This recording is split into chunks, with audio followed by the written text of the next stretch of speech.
आङो गसाइगाव जिल्ला सुरुस्ति प्रसार संसदनि प्रेसिडेन्ट जानानै दिनै बे चेनेलनि गेजेरजों आं बेखौनो फोरमायनो सानदोंदि जोंनि गसाइगाव जिल्ला सुरुस्ति प्रसार संसद खुंगा 47थि बोसोरारि शास्त्र सभा आरो बेखौ लोब्बा लानानैनो शास्त्र सावरायमेल बेखौ भुमका आन्चलिकनि सिङाव थानाय सिङिमारि गामिनि बे गुदि फरायसालिनि फोथाराव जों साननैनि हाबाफारिजों जों खुंफुंनो थि खालामदों। दा गिबि सानाव 1 रिंगायाव भक्त आजावनाय, 5 रिंगायावहाय जोंहा अखन्द यज्ञ आरो बे अखन्द यज्ञखौ जोंनिनो सुरुस्ति प्रसार संसद मिरु संसदनि प्रसारक बाबा प्रकाश चन्द्र बसुमतारिया अग्निखौ प्रज्वलन खालामदों आरो बे अग्निया बे यज्ञआ अखन्दयै सोलिगासिनो दं। आरो बिनि उनावहाय जोङो 7 रिंगायावहाय भक्त सावरायनाय अर्थात मेल जोङो खुंदों। संसदनि जिखिनि जोंनि मावनो गोनां बोसोरसेयाव जों संसदाव मा मावदों मा मावाखै बिनि सायाव जोङो गुवारै सावरायनायनि गेजेरजों भक्त आइ आरो आफामोननो जोङो मिथिहोनाय जादों।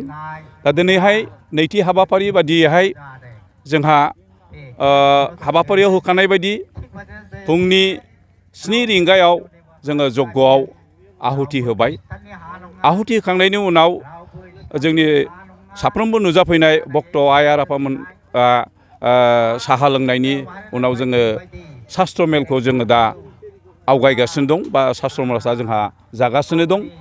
आं आसा खालामो जों बे शास्त्र सभानि गेजेरजों जोंनि साफ्रोमबो आइ आरो आफामोनखौ जोङो सत्य धर्मखौ जों मिन्थिहोनो आरो गासैबो सुबुं माहारिफ्रा जाहाथे गाव गावनि थांनानै थानायाव पारमार्थिक आरो बेबहारिक बे मोननै कर्मखौ लानानै जाहाथे मावफुंलांनो हायो बेखौ आसा खालामनानै जोङो एलपि स्कुलावहाय जोङो बे साननैनि हाबाफारिजों जों बे आयजनखौ जों खालामनाय जादों। हाबाफारियावहाय गाहाय आलासि हिसाबै जोङो जोंनि मिरु संसदनि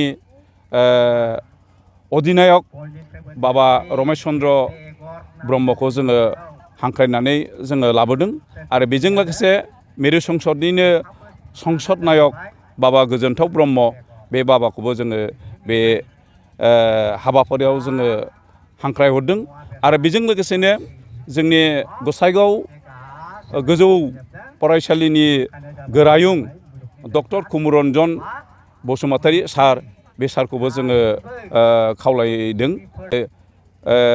जोंनिनो गसाइगाव गोजौ हिन्जावसा फरायसालिनि बारग' फोरोंगिरि हिराबाइ नार्जारि आइ बेखौबो जोङो आलासि हिसाबै जोङो खावलायनाय जादों।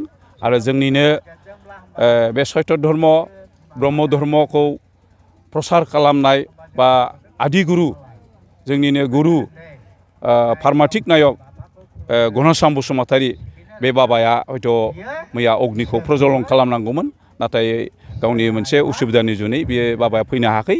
दा दिनैहाय नुजाफैबाय। बे बाबाया जाहैबाय जोंनिनो बे सुरुस्ति प्रसार संसदनि ब्रह्म धर्म एबा सत्य धर्मनि जोंनि पारमार्थिक नायक मिरु संसदनि पारमार्थिक नायक।